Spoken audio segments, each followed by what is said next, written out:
এই, কে এখানে?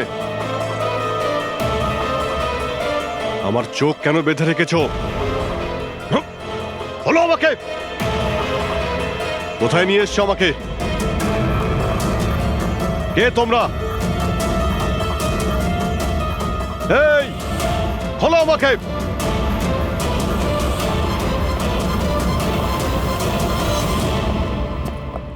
কে তোমরা? হ্যাঁ, চোখ থেকে ওটা খোলো।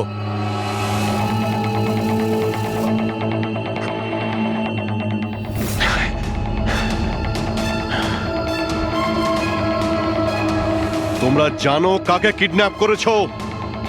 একজন সিআইডি অফিসারকে। অভিজিৎ, তুমি আর এখন কোনো সিআইডি অফিসার নও। Senior inspector Abhijit CID duty থেকে সাসপেন্ড থাকবে। ভয় পেও না, আমাদের থেকে তোমার কোনো ভয় নেই। আমাদেরকে নিজের বন্ধু ভাবতে পারো। বন্ধু? তোমরা কারা বলবে? সব জেনে যাবে অভিজিৎ, আমরা কে আর তোমার থেকে কি চাই। অন্ধকারে লুকিয়ে রয়েছো কেন? সাহস থাকলে সামনে এসো।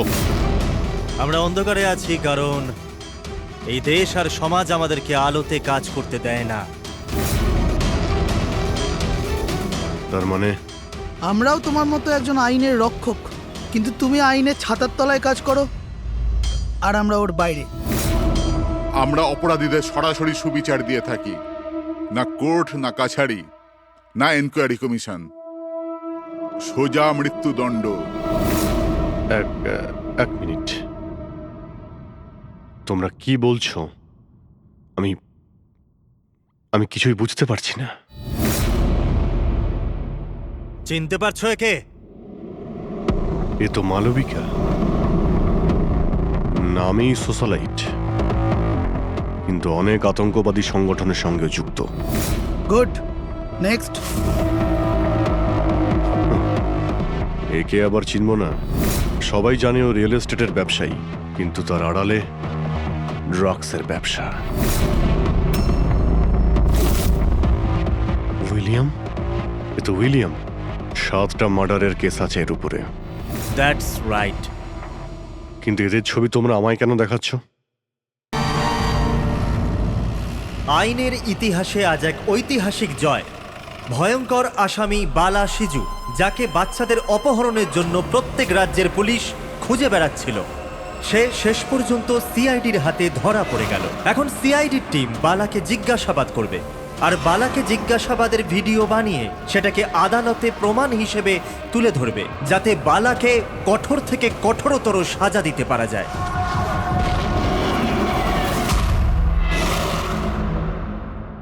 এক কাপ চা পাওয়া যাবে? ওই বাচ্চাগুলো কোথায় যাদের তুই বিক্রি করেছিস? আমি কোনো বাচ্চাকে বিক্রি করিনি। বাচ্চাটা দেশে আছে না বিদেশে আছে? আমার চাটা কোথায় গেল এসিপি স্যার? দেশে নাকি বিদেশে? চুপ! দেখ বালা, ওই বাচ্চাগুলোকে তাদের মা বাবার কাছে পৌঁছে দেবো, আমি কথা দিয়েছি।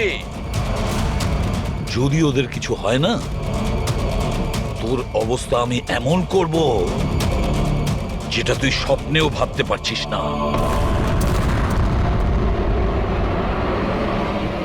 এসিপি স্যার আমাকে হুমকি দিচ্ছেন? তোর কপাল ভালো যে আমরা শুধু মুখে বলছি, কিন্তু যদি দয়া থাকতো। তো কি করতো? খুব বেশি হলে আমার জন্য এক কাপ চা নিয়ে আসতো।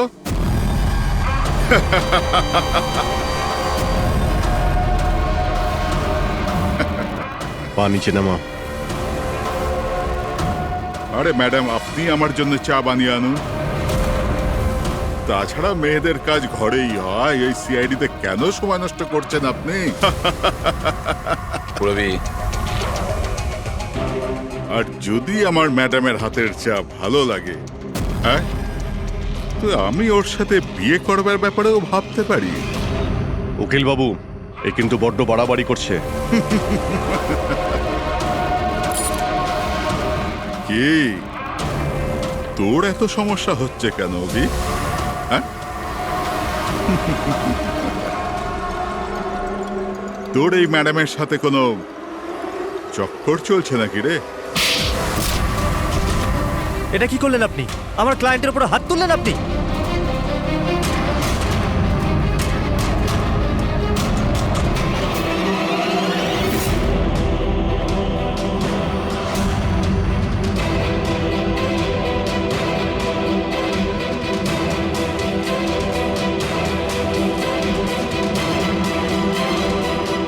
Sir? Sir, he's dead. কি?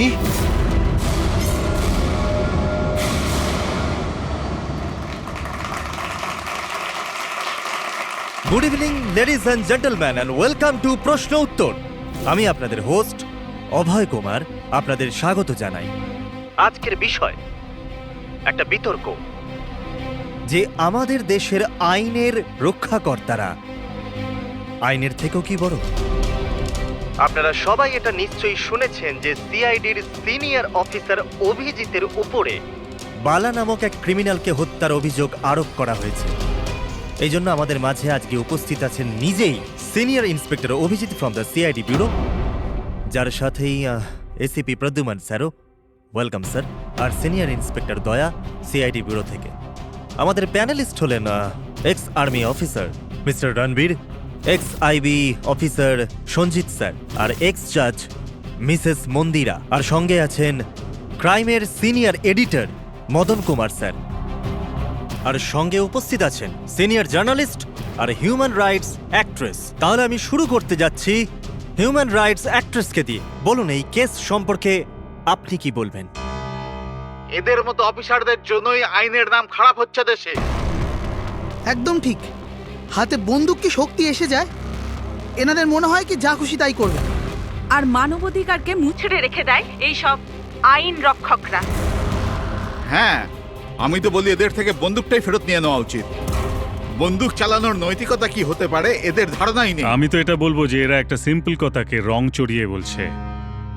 বালা সিআইডিদের সঙ্গে খারাপ ব্যবহার করেছিল, আর এর মধ্যে যদি হাত উঠেই যায় তার মানে তো এই নয় যে অভিজিতের ওপর খুনের দাগ লাগিয়ে দেওয়া হবে।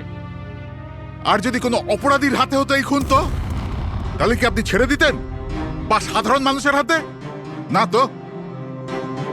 তাহলে যে নিয়ম সাধারণ মানুষের জন্য রয়েছে তা সিআইডির জন্য কেন হবে না? মিস মন্দিরা, আপনি কখন থেকে চুপ করে বসে আছেন? এই বিষয়ে আপনি কি বলতে চান? অভিবাবু, আমি এই জন্য চুপ রয়েছি যে যেই সিআইডির বাহাদুরির প্রশংসা লোকেরা করে থাকে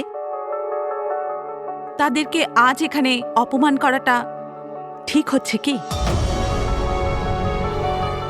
দেখুন, আমার মনে হয় তর্কের কোনো শেষ নেই। যে অভিজিৎ ঠিক না ভুল, এগুলো নিজস্ব ভাবনার উপর নির্ভর করে। এখন আমি কথা বলতে চাই এসিপি প্রদ্যুমান স্যারের সাথে, যার লম্বা কেরিয়ার দেশের প্রতি দায়িত্ব এবং কর্তব্যে পরিপূর্ণ। এই কেসেতে আপনি কার পক্ষ নেবেন? সিআইডির অভিজিৎ স্যারের নাকি আইনের পক্ষ নেবেন? দেখুন, আজ পর্যন্ত আমি বরাবর আইনকে সমর্থন করেছি, আর পরেও সমর্থন করব। আমি ন্যায়ের পক্ষেই। আর এ কথা বলার কাউকে আমি সুযোগ দেব না যে আইন সিআইডির জন্য একরকম আর সাধারণের জন্য অন্যরকম। যতক্ষণ না এনকোয়ারি কমিশনের ডিসিশন জানাচ্ছে ততক্ষণ senior inspector Abhijit CID duty থেকে সাসপেন্ড থাকবে।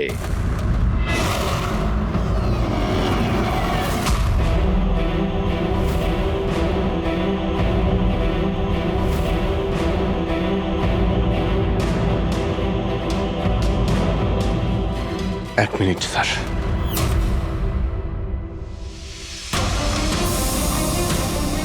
স্যার, আমার ব্যাপারে লোকেরা কি বলল তাতে আমার কিছুই যায় আসে না। এইমাত্র আপনার মুখ থেকে যা শুনলাম তাতে খুব কষ্ট হচ্ছে স্যার। যা কিছু হয়েছিল আপনার সামনেই হয়েছিল, আপনি ওইখানে ছিলেন। আপনার বুকে হাত দিয়ে বলুন তো স্যার, আমি কি ইচ্ছে করে ওই লোকটাকে মেরেছি? আর যদি আপনার উত্তর হ্যাঁ হয়, তাহলে আমি আদালতের সিদ্ধান্ত শোনার আগেই নিজে গিয়ে ফাঁসি কাটে ঝুলে পড়বো স্যার। অভিজিৎ, রিল্যাক্স। না দয়া, অনেক হয়েছে। এরকম অনেকবারই হয়েছে। অনেক সময় দেখেছি কিছু মানুষেরা আমাদের উপরে অপবাদ দেয়, আর স্যার আমাদের পক্ষে থাকার বদলে আমাদের সাসপেন্ড করে দেন। আর আপনারা বড় বড় কথা বলছিলেন মানবাধিকারের। কি বলছিলেন আপনি? আমাদের হাত থেকে বন্দুক নিয়ে নেওয়া উচিত। আজ আপনারা বাড়িতে সুরক্ষিত হয়ে যে হোলি আর দীপাবলি কাটাতে পারেন, সেটা সেই কারণ আমাদের হাতে বন্দুক রয়েছে। সারা রাত ধরে আমরা জাগি যাতে আপনারা নিশ্চিন্তে ঘুমোতে পারেন। যখন অপরাধী এইখানে কপালে বন্দুক ঠেকায় না আর বুকে গুলি চালানোর জন্য হুমকি দেয়, ঠিক তখন আপনাকে এটা মনে করিয়ে দেওয়া হয় যে আপনি অপরাধীকে গুলি করতে পারবেন না, শুধু পায়ে গুলি করতে পারবেন। সেই দিন আমি আপনাদের কাছে হিউম্যান রাইটস আর মানবাধিকারের স্পেলিং জিজ্ঞাসা করব। সেই দিন। আজ আমি সবার সামনে জোর গলায় বলতে চাই, বালার মতো অপরাধীদের বেঁচে থাকার কোনো অধিকার নেই। এমনি তো আদালত তোকে ফাঁসিরই হুকুম দিত। আগে মারা গেছে বলে এত প্রশ্ন কিসের জন্য? এত বছর ধরে সিআইডি যদি আমার হাত বেঁধে না রাখতো, তাহলে এই অপরাধীদের অনেকদিন আগেই আমি শায়েস্তা করে দিতাম। আর এমনিতেও এমন আইন থেকে কি লাভ যা অপরাধীদের শাস্তি দিতে পারে না? আর সেই আইন আমায় কি সাসপেন্ড করবে? আমি নিজেই আইনকে সাসপেন্ড করছি।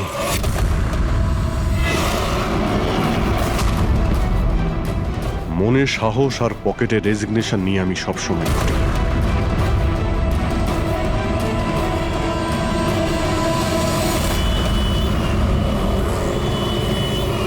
আরে ভাই, আমরা তো হলাম বন্ধু।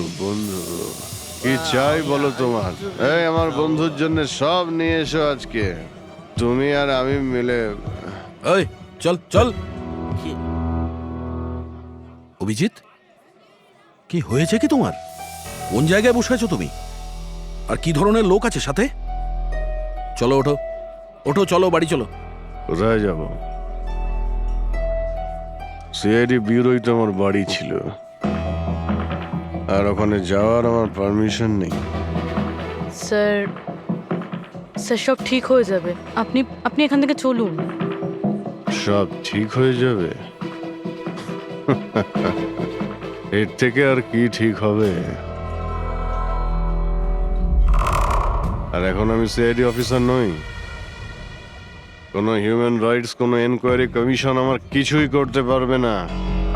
সমস্ত অপরাধীদের খুঁজে খুঁজে মারবো আমি। আর তোমরাও আমার কিছুই করতে পারবে না। আর না তোমার ওই এসএপি প্রদ্যুমান। যাও, তোমরা ওর কাছেই যাও। তোমাদের মুখ আমি দেখতে চাই না, যাও। অভিজিৎ, তুমি সজ্ঞানে আছো? তুমি জানো তুমি কি বলছো? ছাড়ো না ভাই।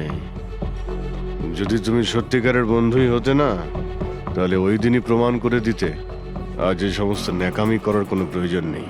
কি বললে তুমি? নাটক? তোমার এটা নাটক মনে হলো? আবার কি? ঠিক বলেছ, একদম ঠিক বলেছ। স্যার, যাও যাও, তুমিও যাও।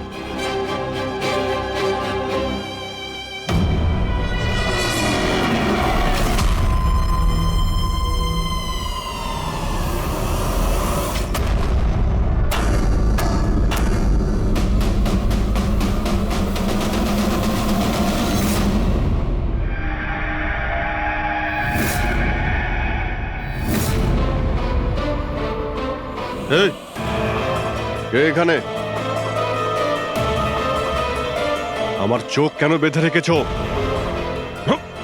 বলো আমাকে, কোথায় নিয়ে এসছো আমাকে? কে তোমরা? এই, বলো আমাকে।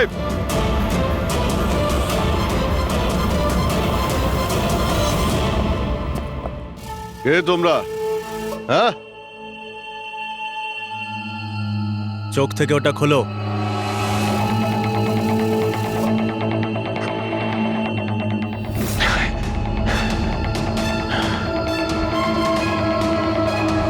তোমরা জানো কাকে কিডন্যাপ করেছো? একজন সিআইডি অফিসারকে। অভিজিৎ, তুমি আর এখন কোনো সিআইডি অফিসার নও। Senior inspector Abhijit CID duty থেকে সাসপেন্ড থাকবে। ভয় পেও না, আমাদের থেকে তোমার কোনো ভয় নেই। আমাদেরকে নিজের বন্ধু ভাবতে পারো। বন্ধু? তোমরা কারা বলবে? সব জেনে যাবে অভিজিৎ, আমরা কে আর তোমার থেকে কি চাই। অন্ধকারে লুকিয়ে রয়েছো কেন? সাহস থাকলে সামনে এসো। আমরা অন্ধকারে আছি কারণ এই দেশ আর সমাজ আমাদেরকে আলোতে কাজ করতে দেয় না। তার মানে আমরাও তোমার মতো একজন আইনের রক্ষক, কিন্তু তুমি আইনের ছাতার তলায় কাজ করো আর আমরা ওর বাইরে। আমরা অপরাধীদের সরাসরি সুবিচার দিয়ে থাকি, না কোর্ট, না কাছারি, না এনকোয়ারি কমিশন, সোজা মৃত্যুদণ্ড। এক মিনিট, তোমরা কি বলছো? আমি কিছুই বুঝতে পারছি না। চিনতে পারছো একে? এ তো মালবিকা, নামেই সোশ্যালাইট, কিন্তু অনেক আতঙ্কবাদী সংগঠনের সঙ্গে যুক্ত। Good, next. একে আবার চিনব না? সবাই জানে ও রিয়েল এস্টেটের ব্যবসায়ী, কিন্তু তার আড়ালে ড্রাগসের ব্যবসা। উইলিয়াম? এ তো উইলিয়াম। 7টা মার্ডারের কেস আছে এর উপরে। That's right. কিন্তু এদের ছবি তোমরা আমায় কেন দেখাচ্ছ? আমার কাছে কি চাইছো? বলবো, প্রথমে তুমি এটা বলো যে যদি তুমি এটা জানতে পারো যে এই অপরাধীদের আইন কখনোই সাজা দিতে পারবে না, তখন তুমি কি করবে? যদি এরা কখনো শাস্তি না পায় তো?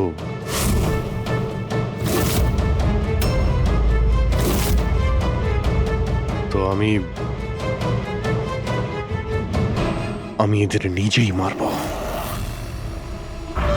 আর এমনিতেও কোনো অপরাধীদের বেঁচে থাকার কোনো অধিকার নেই। সবাইকে পিষে মেরে ফেলা উচিত, সবাইকে। Very good. তোমার ভেতরে এই রকমই উদ্যম আর সাহস দেখতে চেয়েছিলাম আমরা। আমি তোমার যন্ত্রণা বুঝতে পারি অভিজিৎ। যদি বালা ভুল করে মরেও যায় তাতে কি আর হবে? ছিল তো ও একটা অপরাধী, না? এবার তুমিই বলো অভিজিৎ, এত বছরের চাকরির এই যে পুরস্কার পেয়েছো তুমি, এটা কি ঠিক? এদের মতো অফিসারদের জন্যই আইনের নাম খারাপ হচ্ছে দেশে। আর মানবাধিকারকে মুছড়ে রেখে দেয় এই সব আইন রক্ষকরা। হাতে বন্দুক কি শক্তি এসে যায়? এনাদের মনে হয় কি যা খুশি তাই করবে। না, এটা একদমই ঠিক নয়।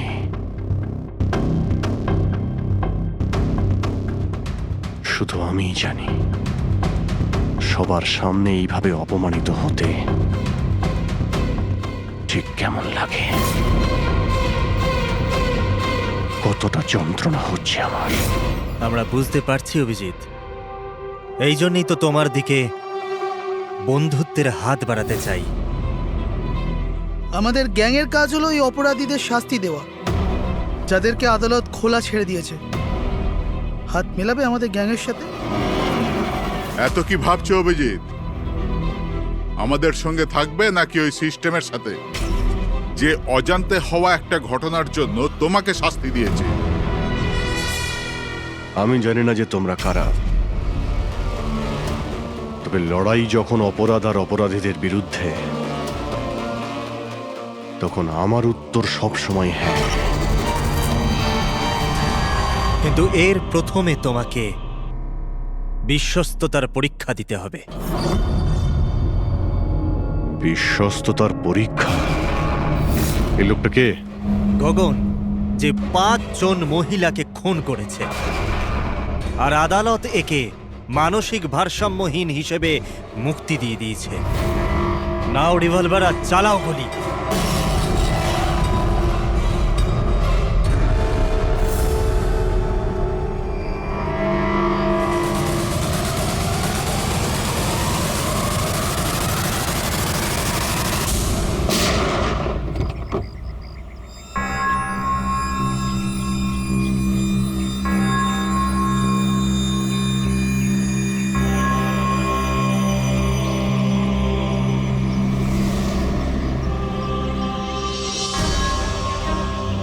আমাদের ফোনের অপেক্ষা করবেন। আর হ্যাঁ, যা আপনার অসুবিধা হলো না ওর জন্য সরি। আর একটা কথা মাথায় রাখবেন, ফোন সবসময় নিজের সাথে রাখবেন, যদি বাথরুম যেতে হয় তবেও।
আমি এসে গেছি।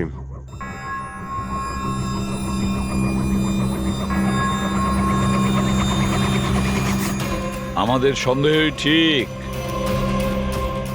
মানে যে গল্পটা আমরা ফেদেছিলাম সেটা বিশ্বাস করেছে ওরা। এটা তো হওয়ারই ছিল। যে জালে ওরা ফেসেছে সেটার প্ল্যান আমরা 1 মাস আগেই করেছিলাম। তবে স্যার, এত নামী অপরাধীদের একের পর এক খুন হওয়া, এটা কোনো কোইন্সিডেন্স হতে পারে না। স্যার, এই সমস্ত অপরাধীদের নতুন শত্রু কে এসছে? সেটাই তো আমি ভাবছি দয়া। এই 5 জনের একটা শত্রু থাকবে সেটা সম্ভব নয়।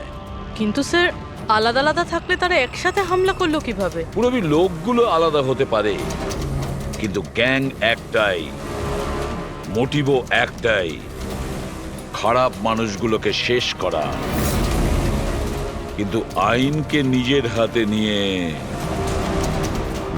আলাদা আলাদা শহরে আলাদা আলাদা সময় খুন করা, এত লম্বা প্ল্যানিং কেউ একা করতে পারবে না।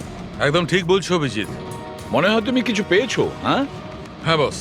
কি বস, এটা একজন খুনির কাজ নয়, কারণ বেশিরভাগ ক্ষেত্রে এক একজন খুনির খুন করার পদ্ধতিটা নিজেদের পছন্দ মতো, কিন্তু এক্ষেত্রে সেটা হয়নি।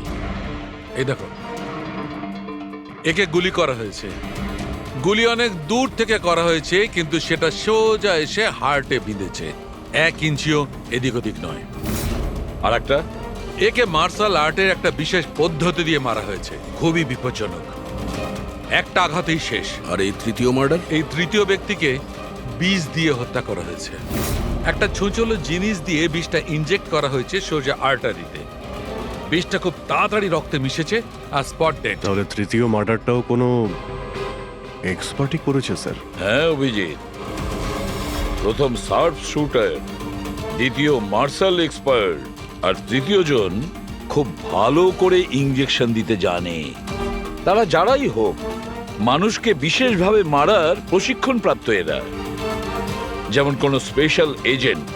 আর হতে পারে এই গ্যাংয়ে এই ধরনের চিন্তা ভাবনা করার মতো আরো লোক আছে, যারা এই সমাজ থেকে অপরাধীদের সরিয়ে দিতে চায়। স্যার, যদি ওরা এত এক্সপার্ট হয়ে থাকে, তাহলে না ওরা কোনো প্রমাণ রাখবে? না কোনো সূত্র। ওদেরকে ধরবো কিভাবে? লোহাই লোহাকে কাটতে পারে পুরবী। এদের গ্যাংকে ধরার একটাই রাস্তা আছে, বালার মৃত্যুর নাটক। সবকিছু প্ল্যান অনুযায়ী হচ্ছিল স্যার। তারপরে ওরা আমাকে ট্রিগার প্রেস করে একটা লোককে মেরে ফেলতে বলে। আর তুমি ট্রিগারে চাপ দিয়েছিলে? Yes sir. ট্রিগারে চাপ দিয়েছিলে? Yes sir. এসব কি হচ্ছে? হ্যাঁ, বলেছিলাম না আমরা তোমার পরীক্ষা নেওয়া হবে, এটা দেখার জন্য যে তুমি এই কাজটাকে পরিণতি দিতে পারবে নাকি। আমায় কাকে মারতে হবে? এমন একজন মানুষ যে মানুষ বলার যোগ্যতা হারিয়েছে, দেশের উত্তরের রাজ্যগুলোতে ড্রাগসের ব্যবসা করে, আর জানি না এর জন্য কত যুবক নিজের জীবন বরবাদ করে দিয়েছে। তার নাম? নিজেকেও অনেক বড় বিজনেসম্যান মনে করে, কিন্তু ড্রাগ ডিলিং করাই হলো ওর আসল কাজ। একবার যদি ও শহরে ফিরে আসে, ব্যাস তারপরে ওর কাজ শেষ। নাম? নামে কি এসে যায়? গুলি মারবার ঠিক 1 ঘন্টা আগে তোমাকে বলে দেওয়া হবে যে কবে আর কোথায় গুলি চালাতে হবে। ট্রিগার কি করে টিপে দিলে? ওর যদি কিছু হয়ে যেত, মারা যেত তো? না দয়া, কিছুই হতো না। ওই বন্দুকটা হাতে নিয়ে আমি বুঝতে পেরেছিলাম ওই বন্দুকের মধ্যে কোনো গুলি ছিল না। অভিজিৎ, ওদের সাথে এমন ভাবে মিশে যাও যেন তোমাকে সন্দেহ না করতে পারে। এটাই হলো রাস্তা ওদের কাছে পৌঁছানোর। কিন্তু ওরা বড় ধরনের কিছু করে ফেলার আগে যদি আমরা ওদের আড্ডাতে পৌঁছে যাই ওদের গ্রেপ্তার করার জন্য। কিন্তু ওদের আড্ডায় পৌঁছাবো কি করে? তোমার চোখে তো পট্টি বাঁধা থাকে। চোখ বাঁধা ছিল, কিন্তু দয়া, ওদের আড্ডা থেকে বাড়ি পৌঁছানো পর্যন্ত আমি রাস্তাগুলো ভালো করে ফিল করেছি। আর যা কিছু আমার মনে হয়েছিল সব পেন ড্রাইভে রেকর্ড করেছি। এগুলো আমার জামা কাপড় আর জুতো। যদি এর থেকে কিছু সাহায্য পাওয়া যায় ওদের আড্ডায় পৌঁছানোর জন্য। স্যার, যা করতে হবে তাড়াতাড়ি করতে হবে। যে কোনো সময় আমার কাছে ফোন আসতে পারে ওই ড্রাগ ডিলারকে মারার জন্য। আর আমি এই ধরনের কাজ করতে চাই না যার পারমিশন আইন আমাকে দেয় না। যতক্ষণ আইন না বলছে আমরা কাউকে মেরে ফেলতে পারি না, সে কোনো বড় অপরাধী হলেও।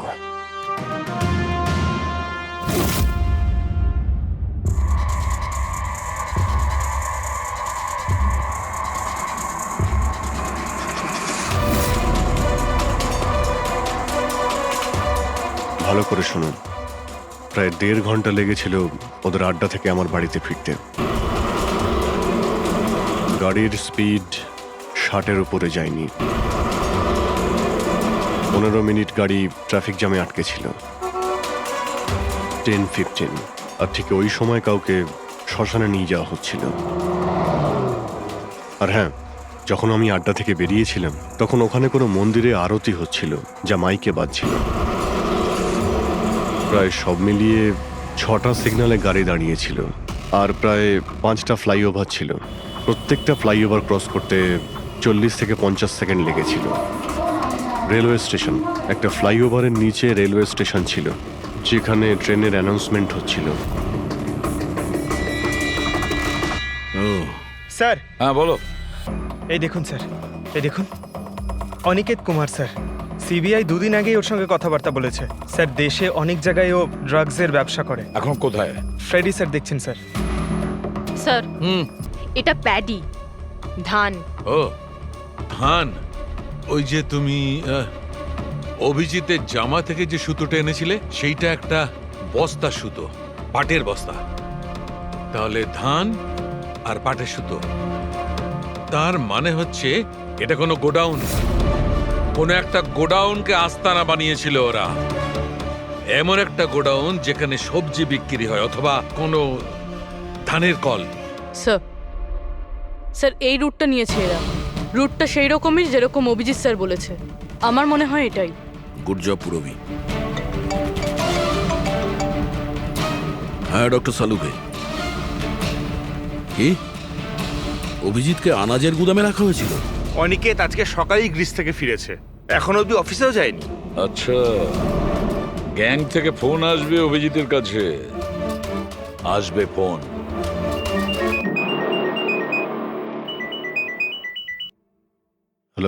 আপনার জন্য একটা সুখবর আছে অভিজিৎ স্যার।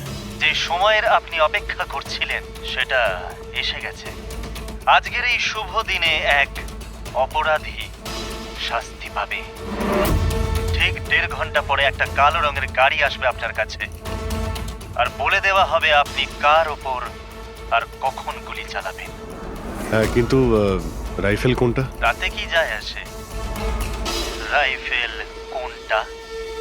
আপনাকে তো সিআইডি ট্রেনিং এ সব ধরনের ট্রেনিং দেওয়া হয়েছে, তাই না? হ্যাঁ, আমাকে সব ধরনের ট্রেনিং দেওয়া হয়েছে, কিন্তু আমার কাছে একটাই চান্স গুলি চালানোর। যদি আমি জানতে পারি বন্দুকটা কোন ধরনের, তো একটু সহজ হবে। RS 451। ওকে, RS 451।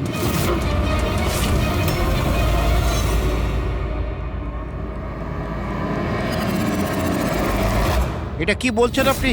আমার মৃত্যুর ভয় রয়েছে? তাহলে আমি যাবই না কোথাও, ঘরের মধ্যেই লুকিয়ে বসে থাকবো। আমি সমস্ত মিটিং ক্যান্সেল। অনিকেত, বাড়িতে লুকিয়ে থাকলে কোনো লাভ হবে না। ওরা প্ল্যান করে বসে আছে তোমাকে মারার জন্য। ওরা তোমাকে মেরেই ফেলবে। আপনারা কিছু করুন না, আপনারা সিআইডির লোক, বাঁচান আমাকে। বাঁচাবো আমরা তোমাকে।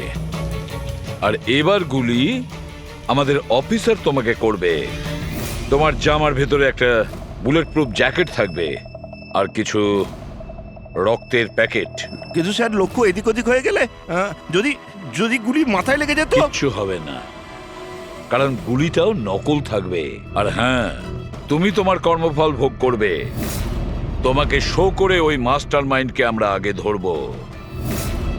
এবারে বলো, মিটিং এর জন্য কোথায় যাচ্ছিলে তুমি? পরের মিটিং 1 ঘন্টার মধ্যেই হবে। এই মলের বাইরে একটা লঞ্চে হবে। মলের বাইরে? হ্যালো, আমার মনে হচ্ছে মিশনটা ক্যান্সেল করতে হবে। কিন্তু কেন? বালা বেঁচে আছে।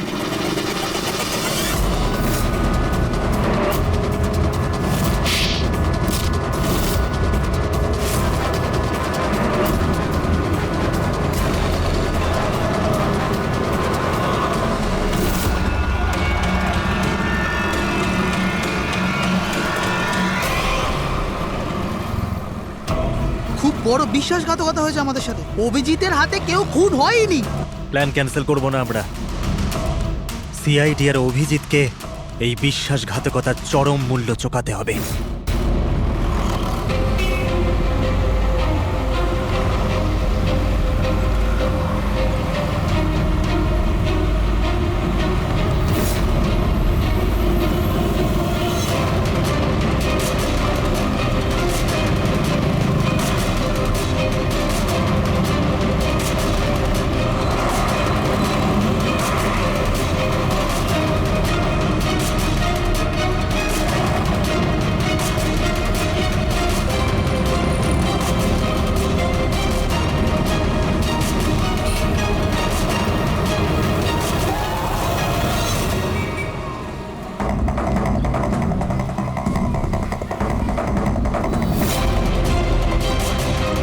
এখানে ওই লোকটা আসতে চলেছে। কিন্তু ওই লোকটা কে? অপেক্ষা কর, জানতেই পারবি। চল তোকে ওই জায়গাটা দেখাই, যেখান থেকে তোকে গুলি চালাতে হবে ওর উপর।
গোডাউন তো একদম খালি, কেউ নেই এখানে।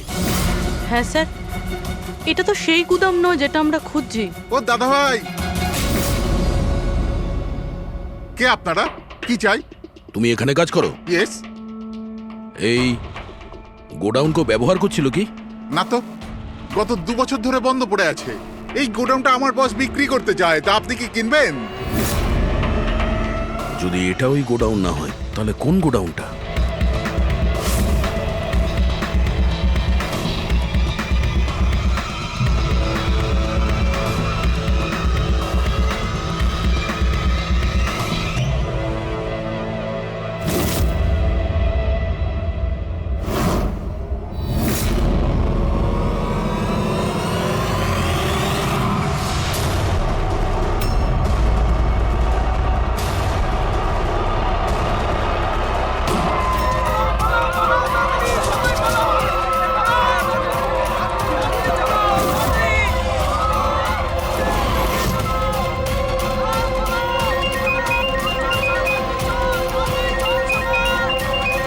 হ্যালো।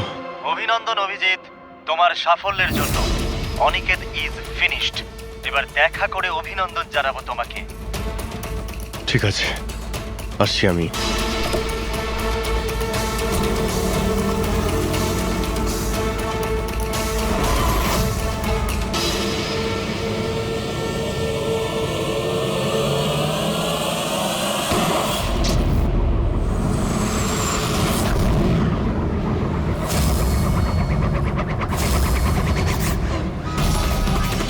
পঙ্কজ, ধরো, ছাড়বে না ওকে।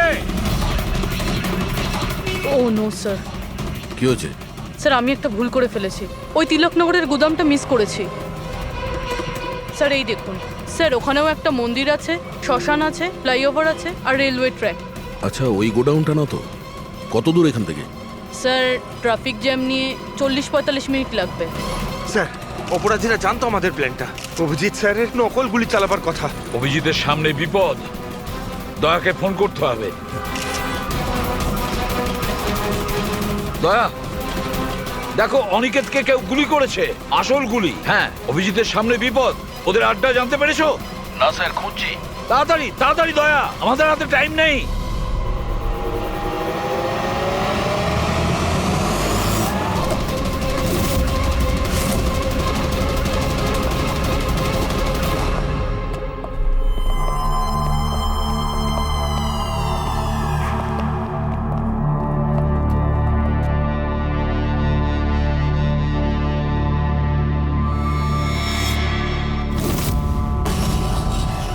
অনেক অনেক অভিনন্দন তোমাকে। Well done.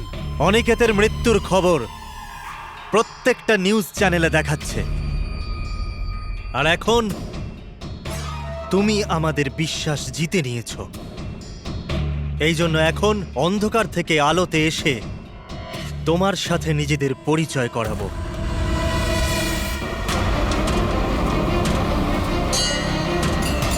এই মন্দিরটা।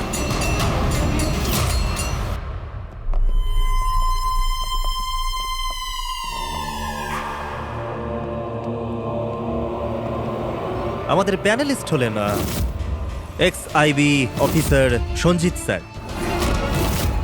আর এক্স জাজ missus Mandira, ex army officer mister Ranbir. ও, তো আপনারা? হ্যাঁ, আমরা।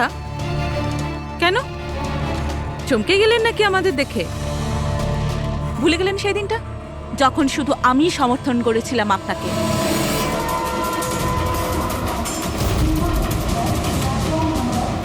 এই হচ্ছে রেলওয়ে স্টেশন।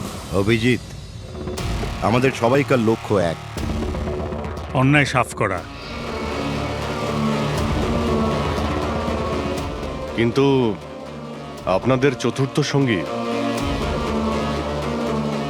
ওনার কি হয়েছে? উনি কেন সামনে আসছেন না? আমি সামনে আসবো না, কারণ তুমি একজন বিশ্বাসঘাতক।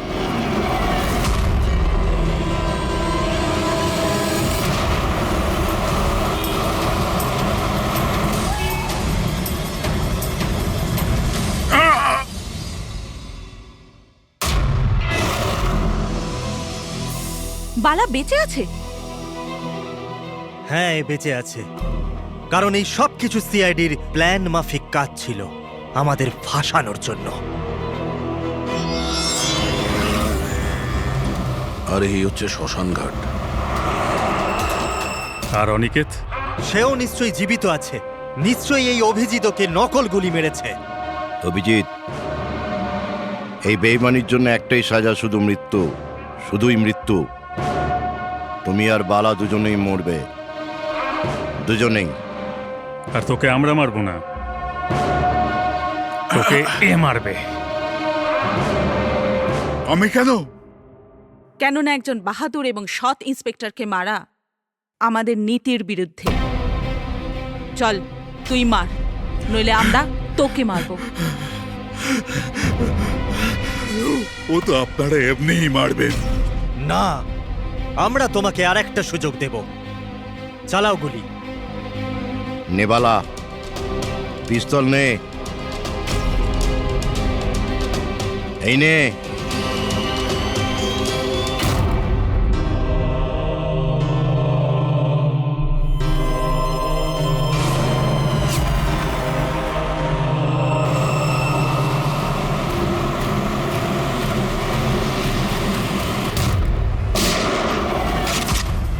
কেউ পালাবে না, চল। আমি আপনাদের হোস্ট অভয় কুমার। আমরা যা করেছি তাতে আমাদের কোনো আফসোস নেই। আমরা তো দেশের জন্য কিছু করতে চেয়েছিলাম, যেরকম আপনারা করে থাকেন। দেশের জন্য কিছু করা তো গর্বের বিষয়, কিন্তু তোমরা যে পথ বেছে নিয়েছো সেটা ভুল পথ, আইনের বিরুদ্ধে। তাহলে আইনই বা কোথায় 100% পারফেক্ট? এটা তো সেই আইনই যেটা থাকা সত্ত্বেও এত অপরাধী সমাজে মুক্ত হয়ে ঘুরছে। ওই অনিকেতকেও আপনি বাঁচিয়ে নিয়েছেন, তাই না? হ্যাঁ, অনিকেতকে আমরাই বাঁচিয়েছি, শুধু গুলি থেকে, আইন থেকে নয়, বুঝেছেন? আর যদি পারফেকশনের কথাই বলেন, তো 100% পারফেক্ট কিছুই হয় না, সেটা করতে হয়। আপনাদের এই চিন্তা ভাবনা কি পারফেক্ট? এর কোন গ্যারেন্টি আছে যে এই সব কিছু করার সময় তোমরা শুধু অপরাধীদেরই মেরেছ, নির্দোষ কাউকে নয়? আর সেই আদালতের কাছে নিজের অভিযোগ জানিও, সেই আদালতকে যাকে তোমরা অশ্রদ্ধা করতে, আর সেই আদালতই তোমাদেরকে সংশোধন করবে। তারপরেই তোমরা বুঝবে যে দেশের আইনের মর্যাদা কিভাবে দিতে হয়। কেসটা খুবই জটিল ছিল স্যার। হ্যাঁ, আবার অপরাধীও ধরা পড়েছে, আরো একটা কেস ক্লোজ।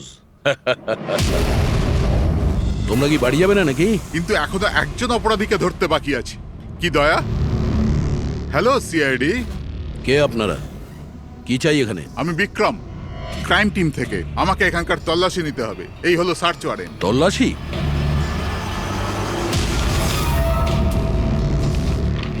আমাদের আপনাদেরকে অনুরোধ যে আপনারা সবাই আমাদের সাথে কমপ্লিটলি কোঅপারেট করতে থাকবেন। এটা কি আমরা জানতে পারি যে তল্লাশি কেন নেওয়া হবে? দমনের ফাঁসির কেসে আপনাদের সবার এগেনস্টে কমপ্লেন্ট আছে যে আপনারা সবাই এভিডেন্স নষ্ট করতে চেয়েছিলেন।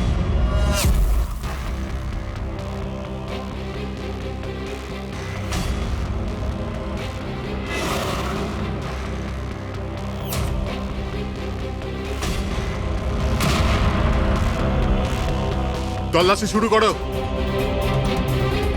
আপনাদের সবার ফোন রেকর্ড চেক করা হচ্ছে, আর আপনাদের সবার উপরে কড়া নজর থাকবে।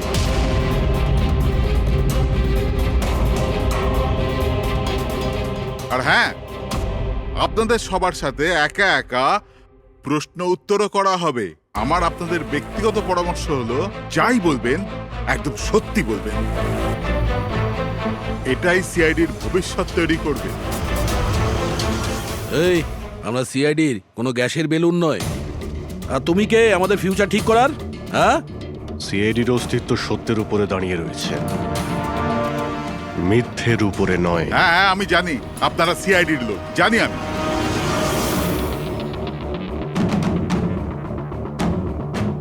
কিন্তু আপনারা যেই হন, আইনের ওপরে কিন্তু নয়। আর এখন সময় চলে এসেছে আপনাদের আইনটা মনে করা দরকার। হ্যাঁ, সেটা আমরা জানি যে আইনের ঊর্ধ্বে আমরা নই, আর আমরা আইনের সুরক্ষা করি, আইনের রক্ষাকর্তা। আমরা সিআইডি, আর গর্ব করে আমরা বলি আমরা সিআইডি অফিসার। আর আমাদের প্রতিটা রক্তের বিন্দু, প্রত্যেকটা ফোঁটা সিআইডি দেশের জন্য সমর্পণ করছে।